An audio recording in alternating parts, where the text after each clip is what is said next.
Assalamualaikum warahmatullahi wabarakatuh. Salam sejahtera buat sobat sopter dimanapun berada. Oke, Mimin akan lanjutkan cerita Yechen-nya. Tapi seperti biasa, bantu Mimin untuk tekan tombol like-nya terlebih dahulu. Oke, kita lanjutkan saja ceritanya. Bab 6026 sampai bab 6030. Yechen terkejut dan mau tidak mau bertanya padanya. Saat itu di Eropa Utara, kamu ditemani oleh seorang lelaki tua. Kamu memanggilnya kakek di depanku, tapi dia sebenarnya adalah seorang yatim piatu yang dibesarkan olehmu, kan? Lin Waner tersenyum sedikit dan berkata, orang tua yang Anda sebutkan bernama Lao Zhang. Dia adalah bayi terlantar terakhir yang diadopsi oleh keluarga saya di Yanjing setelah insiden tanggal 7 Juli dan sebelum berangkat ke Amerika Serikat.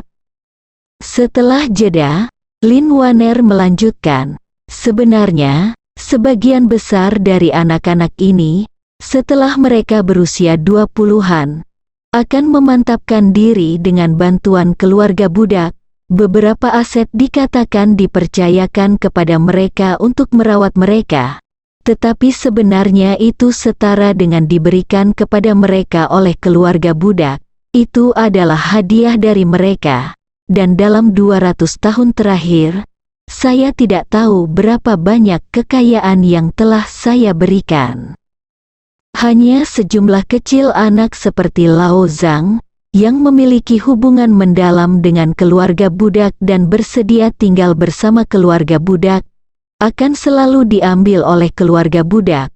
Lagi pula, keluarga budak itu penuh dengan anak perempuan dan tidak memiliki alat pertahanan diri.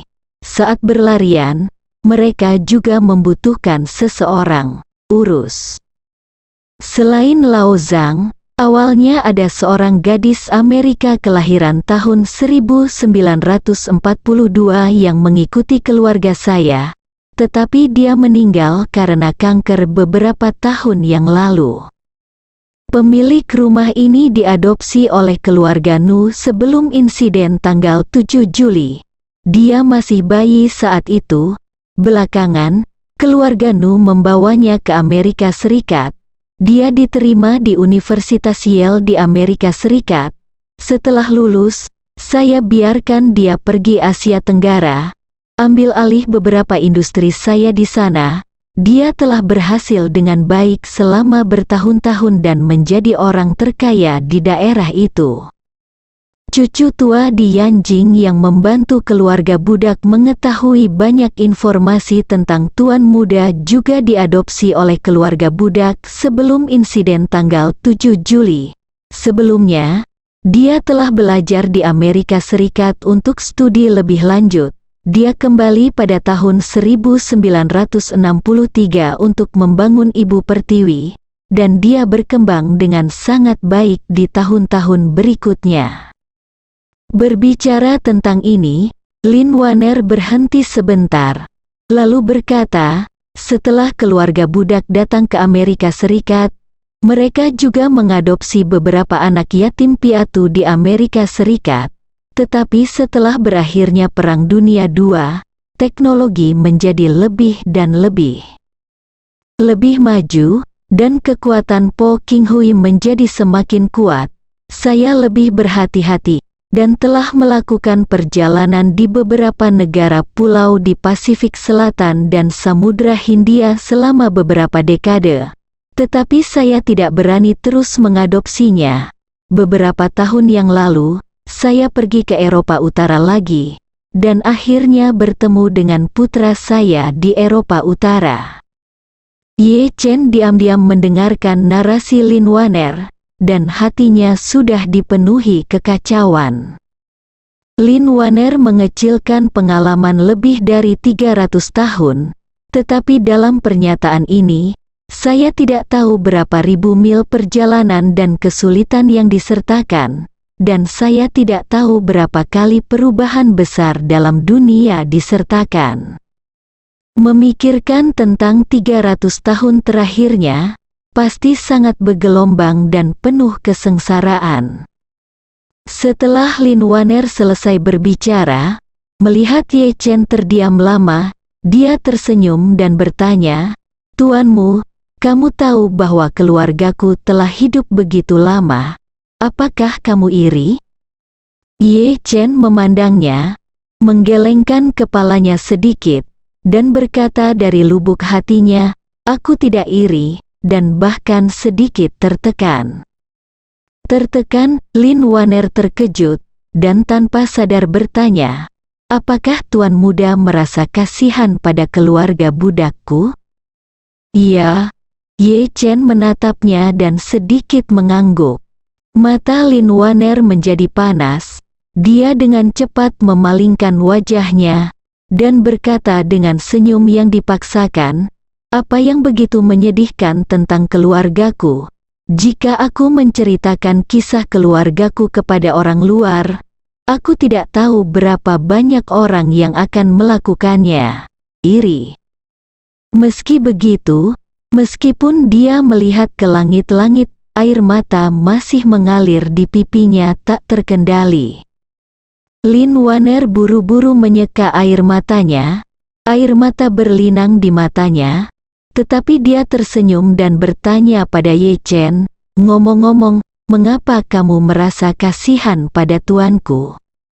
Ye Chen berkata dengan emosi, "Meskipun saya belum mencapai keabadian, saya sudah ketakutan ketika saya berpikir bahwa saya mungkin hidup sampai 200 tahun. Sekarang saya mendengar Anda mengatakan bahwa Anda, seorang gadis kecil, telah hidup sendirian di dunia yang selalu berubah ini, sudah hampir 400 tahun, dan ini merupakan 400 tahun yang paling bergolak dalam masyarakat manusia. Saya tidak tahu berapa banyak pasang surut dan rasa sakit yang saya alami selama periode ini. Sungguh menyedihkan untuk pikirkan tentang itu." Saat ini, Lin Waner memandang Ye Chen, dan hanya ingin menangis di depannya. Selama lebih dari 300 tahun, dia tidak pernah bahagia dan bahagia karena umur panjangnya. Sebaliknya, dia sudah lama bosan dengan persembunyian semacam ini. Dalam 300 tahun terakhir, dia telah berpikir untuk mengakhiri hidupnya berkali-kali, tetapi ketika dia berpikir tentang ayahnya yang memperdagangkan hidupnya sendiri untuk umur panjangnya sendiri, dia tidak punya pilihan selain melepaskan ide bunuh diri. Lagi pula, dia tahu di dalam hatinya bahwa sebelum ayahnya meninggal, keinginan terbesarnya adalah menjaga dirinya tetap hidup. Dia berharap putrinya yang berharga akan berumur panjang, bahkan 100 tahun pun tidak cukup, 500 tahun akan menjadi yang terbaik. Tapi hidupnya sendiri selalu ditentukan pada usia 41 tahun. Karena itu, Lin Waner menggertakkan giginya dan bertahan di ambang kehancuran berkali-kali. Namun, hatinya telah tersiksa dan hancur oleh keabadian.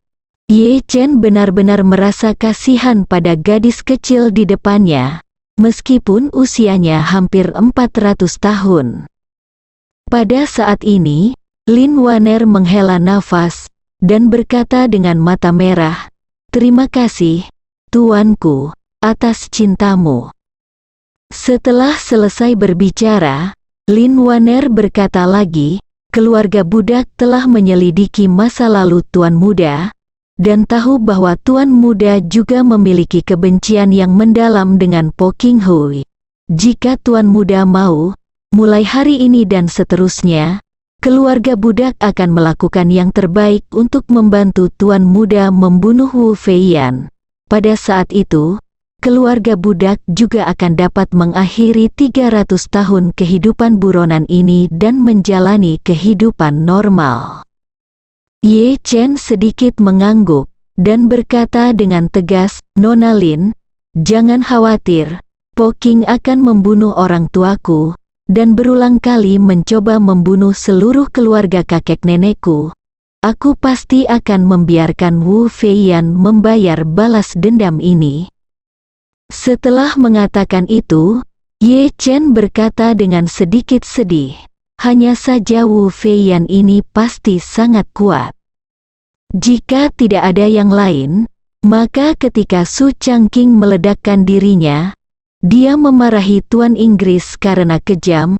Saya pikir energi yang kuat dia meledak ditinggalkan oleh Tuan Inggris. Dalam hal sarana saja, saya berada di luar jangkauan saya. Belum lagi dia telah hidup lebih dari 300 tahun lebih lama dari saya, dan memiliki lebih banyak pengalaman daripada saya dalam semua aspek. Saya tidak yakin apakah aku bisa mengalahkannya. Lin Waner menghibur, Tuanku, jangan depresi. Meskipun Wu Feiyan telah hidup lebih dari 300 tahun lebih lama dari tuanmu, dia pasti tidak memiliki kesempatan seperti tuanmu. Terlebih lagi, keluarga budak pernah menghitung heksagram untuk menemukan keberadaan Tuan Muda, dan gambar heksagram Tuan Muda adalah seekor naga yang memasuki laut. Dari sudut pandang ini, Tuan Muda harus diperintahkan oleh Longge. Poin ini, Wu Feiyan tidak bisa mengejar jika dia hidup selama 1000 tahun. Jadi, bahkan jika Tuan Muda bukan lawan Wu Feiyan sekarang, jika diberi waktu, Tuan Muda pasti akan mengungguli dia. Ye Chen menghela nafas, kalau begitu aku tidak tahu berapa tahun kemudian. Lin Waner memandang Ye Chen, dan berkata dengan sungguh-sungguh, tidak peduli berapa tahun yang dibutuhkan, keluarga budak percaya bahwa Tuan Muda akan dapat membunuh musuh dengan satu tangan, dan satu-satunya keinginan keluarga budak adalah untuk dapat melihat hari itu dengan mataku sendiri seumur hidupku.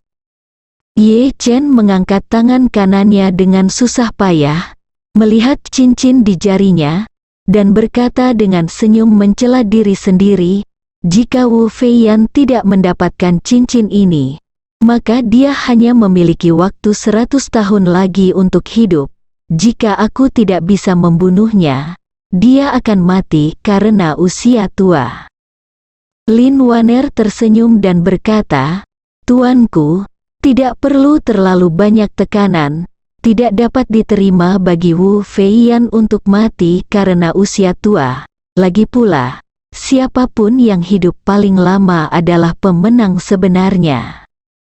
Ye Chen menggelengkan kepalanya, dan berkata dengan mata tajam, tidak, jika Wu Feiyan meninggal karena usia tua secara alami, itu akan terlalu murah baginya, aku harus membunuhnya dengan tanganku sendiri.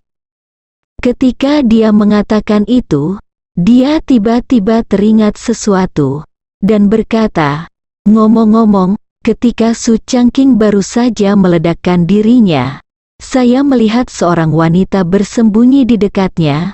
Wanita itu telah bersembunyi sebelumnya, tetapi pada saat terakhir auranya hilang, terungkap, dia memiliki energi spiritual di tubuhnya. Jadi itu harus sama, seorang biksu, mungkin lain dari masyarakat Qing, dan dia berada 10 kaki dari pusat ledakan, jadi dia mungkin masih hidup. Bersambung.